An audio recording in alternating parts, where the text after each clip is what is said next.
Kalau lucu apa ya? Dan kita juga sebagai HR itu wajib memang mendengarkan baik itu gosip, baik itu keluhan, Di hot iya ya, di Bu. hot ya. Jadi begitu sudah ada yang baru masuk benih, wah itu bisa jadi konflik baru yang akan terjadi di kalangan si karyawan. Itu udah pasti. Nanti kita cerita di belakang ya, Bu, Ya, yang boleh, gimana. boleh, boleh, boleh.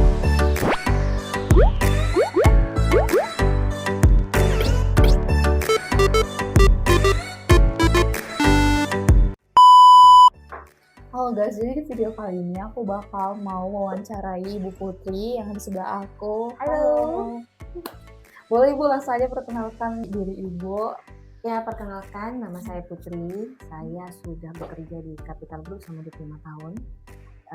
Posisi saya sekarang sebagai HR Corporate Capital Group, yang mana Capital Group sendiri itu memiliki banyak sekali unit usaha di berbagai bidang.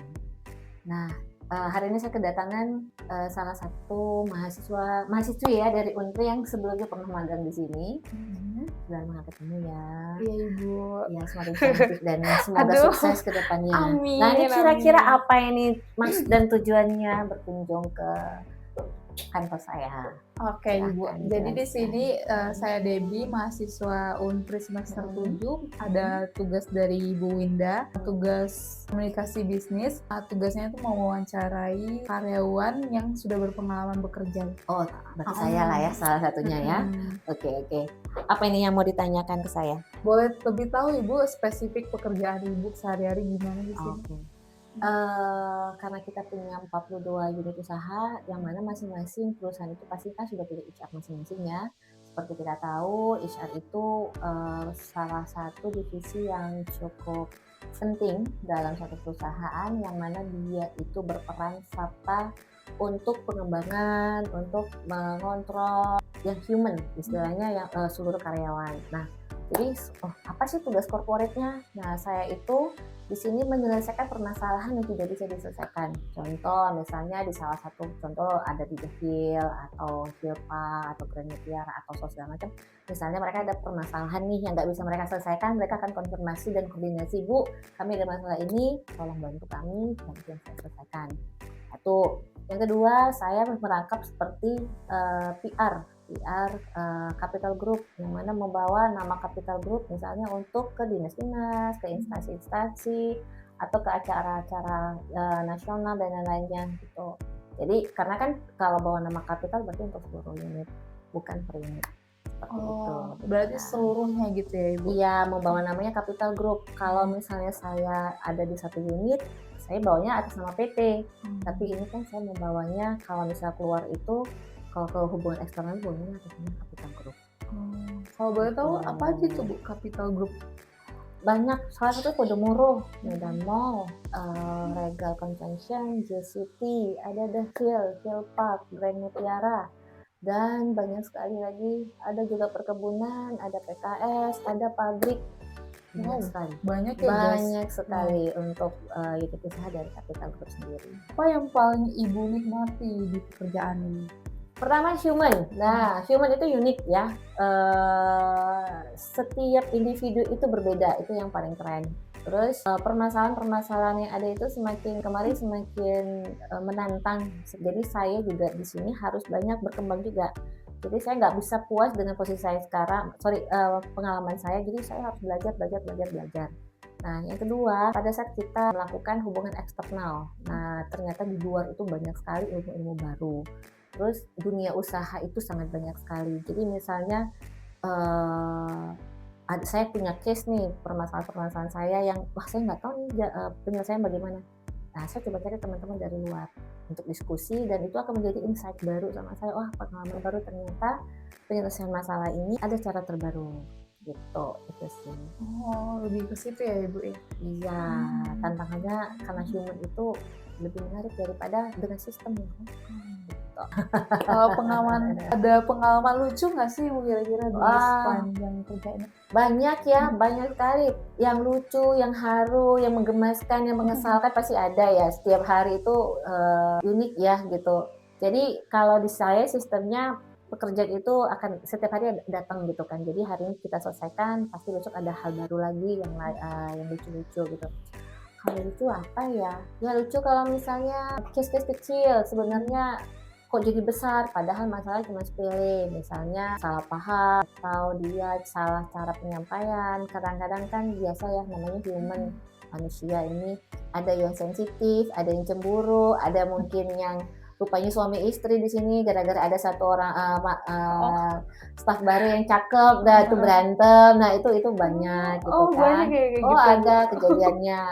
Terus kalau misalnya kalau yang serius juga banyak. Terus kalau misalnya kadang-kadang bos kasih atasan kita kasih tugas yang kadang-kadang ini impossible nih, nggak mungkin gitu kan kita lakukan. Tapi karena kita teamwork, kadang-kadang ya sesuatu yang nggak mungkin itu bisa jadi mungkin. Yang penting intinya kita mau belajar.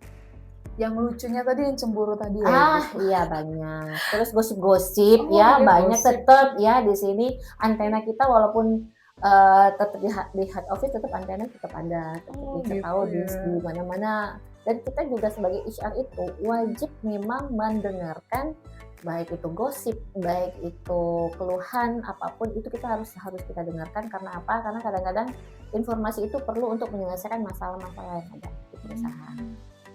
Itu unik banget sih ya Bu. Oh iya, kalau masalah perselingkuhan sekarang yang lagi hot ya. Lagi hot ya. Lagi hot ya. Jadi begitu sudah ada yang baru masuk benih, wah itu bisa jadi konflik terbaru yang akan terjadi di kalangan si karyawan. Itu udah pasti. Nanti kita cerita di belakang ya. boleh. Nah, sekarang ini yang berkembang di dunia HR itu sistem. Kebanyakan sekarang semuanya pakai sistem, pakai AI segala macam. Tapi satu hal yang selalu saya tekankan ke semua HR, bahwasanya tetap harus mengembangkan sisi human-nya. Dalam kita melakukan satu ngambil keputusan itu tetap harus mempertimbangkan sisi human. Kenapa? Kita kedepannya kan akan bersaing dengan sistem, dengan robot ya. Cuma satu yang mereka tidak punya, sisi kemanusiaannya. Mereka tidak peka dengan manusia. Kalau misalnya kamu mau bersaing di masa yang akan datang, di dunia yang akan datang, karena kita bersaing dengan robot, maka kita harus punya sisi kemanusiaan ya. Sisi kemanusiaannya, karena untuk menyelesaikan masalah manusia harus menggunakan cara manusia seperti itu. Kalau ada fresh graduate yang mau masuk ke posisi kayak ibu ada tips nggak? Seperti saya sampaikan tadi, peliharalah humanis Anda. Nah, soft skill. Nah, sepintar apapun kamu, kalau kamu tidak punya soft skill, sepintar apapun kalau kamu tidak punya attitude, sepintar apapun kalau kamu tidak punya humanisnya, kamu itu bukan siapa-siapa. Nah, kosong. Nah, nanti di situ akan kita melihat lah apa itu leadership, apa itu bossy. Karena sekarang itu yang paling penting adalah kamu menjadi seorang leader, bukan menjadi seorang bos. Nah, zaman sekarang ya, supaya kamu bisa bertahan di dunia persaingan saat ini. Persaingan ya guys. Sama kerja di sini, perubahan apa yang paling dirasakan pada diri aku? Oke. Perasaan apa nih Bu yang dirasain? Jujur, saya baru menyelesaikan S2 ya. Nah, itu oke. Congratulations. Kok bisa ya mau ya di usia 40-an masih mau kuliah lagi? Nah, kenapa? Karena gini, saya belajar HR itu secara otodidak ya. Kemudian kebetulan saya psikologi juga.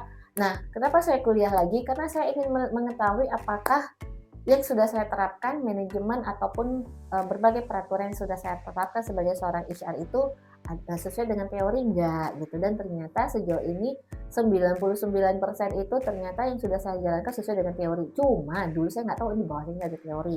Nah, apa yang saya rasakan perubahannya? Saya lebih peka gitu. Jadi kalau misalnya ada karyawan, pokoknya di sini ruangan saya itu nggak pernah kosong. Begitu ada Bu Putri, pasti karyawan ngantri. Itu apa tuh curhat? Baik masalah rumah tangga, baik masalah pekerjaan, baik masalah gaji, all in semuanya. Jadi itulah serunya. Sekaligus konsul ya Ibu, karena Ibu psikologi tadi ya. Mungkin ya.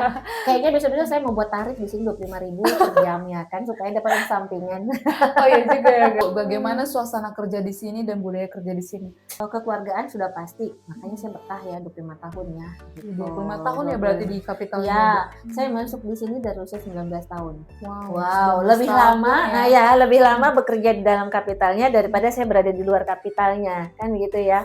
Nah, kok bisa bertahan? Ya, karena itu tadi saya mendapatkan support yang luar biasa dari atasan saya. Saya diberi kesempatan untuk berkembang, disupport untuk berkembang. Makanya kemarin bisa kuliah lagi sambil kerjaan segitu banyaknya masih bisa kuliah. Terus kekeluargaan sudah pasti. Karena belum tentu yang saya rasakan di sini bisa saya dapatkan kalau misal saya pindah ke perusahaan yang lain. Betul. Oh, Iya 25 tahun guys, bayangin aja guys, lama banget itu ya. saya tua-tua di kapital loh. Berarti sebelum punya anak udah di sini ya Ibu ya? Usia 19 tahun, semester 1 saya sudah mulai bekerja. Walaupun Wow. awalnya dulu jadi marketing dengan gaji hanya Rp100.000 Wih. saja. Ongkos waktu itu angkot masih 2.000 Oh, sayang. 2000 ya.